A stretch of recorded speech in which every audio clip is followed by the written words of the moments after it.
lines your brain wants. Okay, so obviously you hopefully are using your laptop and not your phone. Um, did you guys hear all that?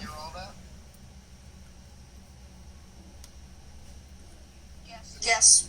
Great. And you have a pencil and a piece of paper nearby? Um, no, I do not. Well, make that happen. But wait. Can I note it on my computer? I think it's better to do this by hand, but I'll let you decide. So before you do anything, take a look at the other screen that I've got there with the sort of Komodo dragon guy going on. Are you watching here on this screen? And I want everybody to chime in so I know that you're looking at the right screen. You should be on this one. Actually, I'll stop sharing the other video. Alright, so I'm going to assume that you're looking.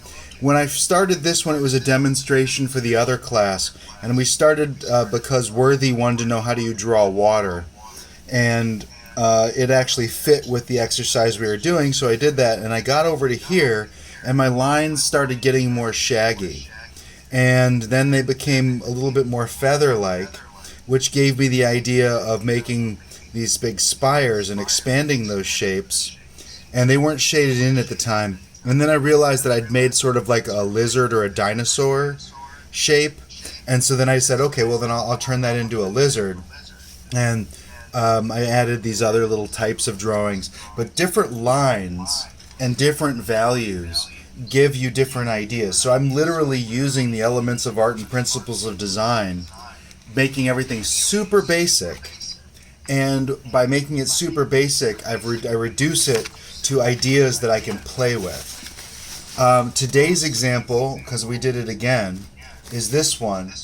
And here is the we had been talking about Chinese drawings last night, a friend of mine and I, and they have this path through it of negative space, and negative space is a part of the painting or drawing where nothing is happening. And so I put that in, and it just kind of just happened. This is a really very it doesn't usually turn into a whole composition. But now I'm going to walk you through how we do it. And because he said Chinese brush, I realized that I have this Chinese brush pen. Just adjusting the screen there. All right. So this is a what brand is it? I don't know what brand it is because I don't read. I think it's Japanese. Yeah. But I like these because the tip has a sort of brush feel to it. So I'm just going to start with some simple lines and some simple shapes. And this is just exactly what he was doing. I'll switch to pencil in a minute because that's what you're using. But I just wanted to show you how you can really use. And again, just like he said, I'm unfocusing my mind. I don't know what I'm doing. And every time I think, oh, I'll draw this, I'm saying, no, I'm not going to draw that. I'm going to draw structures that are straight and structures that are round. And I'm going to add something triangular. And I'll justify it later. I don't know what it's going to turn into. And because you're working in pencil, I'm going to switch over to pencil briefly in just a moment. But first I'm going to put in some little bits of shading. So what element of art am I using now?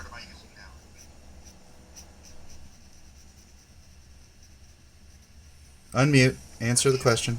What element of art would this be? What do you call it? Shadows? No, shades. Shades value. Value. Line. Line, I'm definitely using line, but I'm using my line in more of a value kind of way. When you use certain... That's what I feel like, value. Yeah, you both got it right. I am using lines, and I started with lines, but I'm using lines with an ink. There's certain media meaning different types of materials like paint or charcoal or sculpture, they call that media. Different media have different properties. And the media of ink has a hard time with mediums. Now, of course, a Chinese brush paint set would allow you to, in a single stroke, what they call a variegated stroke, you don't have to remember that, but they allow you to do grays and really very fine gradations of black and white in just one single stroke. So now I'm using what element of art? Didn't mean to do this, but I'm definitely doing it. What element of art is this?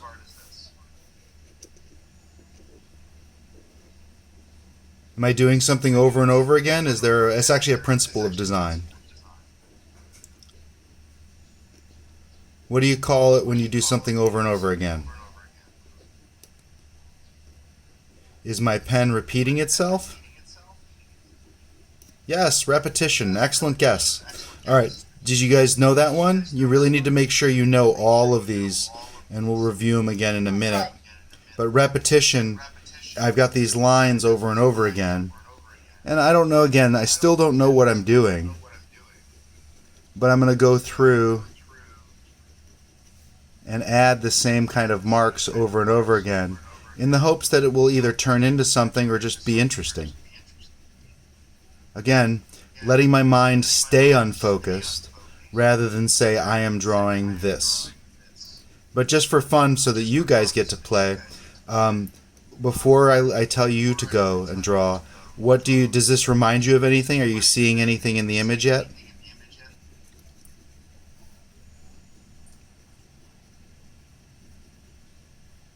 There's no wrong answer. Just what does it remind you of? Do you see things? See objects or ideas, visual ideas?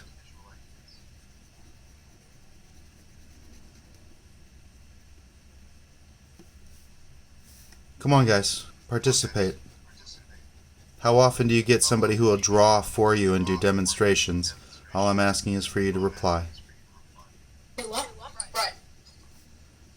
Does this look like anything? Are you seeing any ideas or Well, so far, the left side looks a bit like the waves in the ocean. cool? It looks like a witch's hands. Oh, cool. So we could turn it into any of those things at any point. I'm going to, again, follow my own instructions and try to resist deciding what it is as long as I can. Do you guys get it? Are you ready to begin?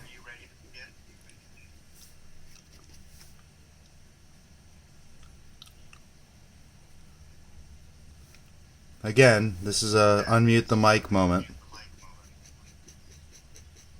I'm sorry, I thought my mic was unmuted. Yes, I'm ready. All right. So if you're ready, go ahead, grab a pencil, and get to it. I'll switch to pencil so you can see how that looks different.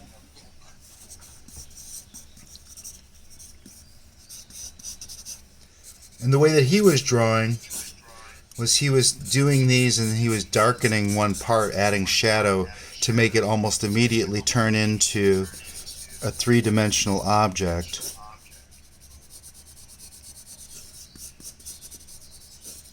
And I'm doing different kinds of lines. I'm going to hold the pencil in different ways.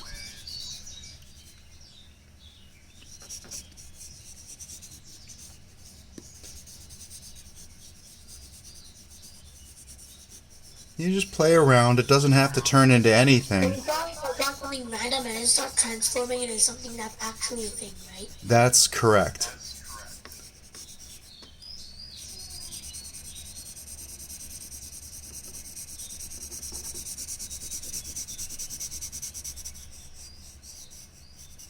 But it's more about the shading and the responsiveness and just paying attention to what you're doing.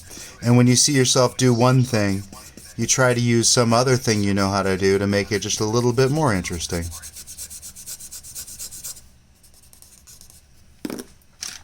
And it really helps if you do have some soft lead pencils to go in and add different levels of darkness, different values of shading. And if you don't know what to do, just think of an element of art and add it. And if you don't know what to think about, you open up the list of them and you pick one. Multiple choice drawing. You can even number them and roll a dice and let the dice decide.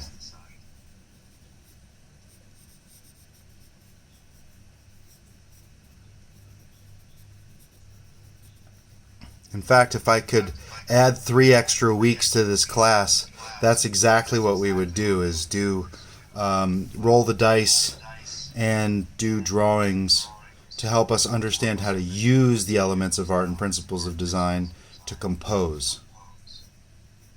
Because that's what we're actually doing. We're not thinking about our composition, but we are actually making compositions right now, even if they're terrible compositions. And I'm using repetition again.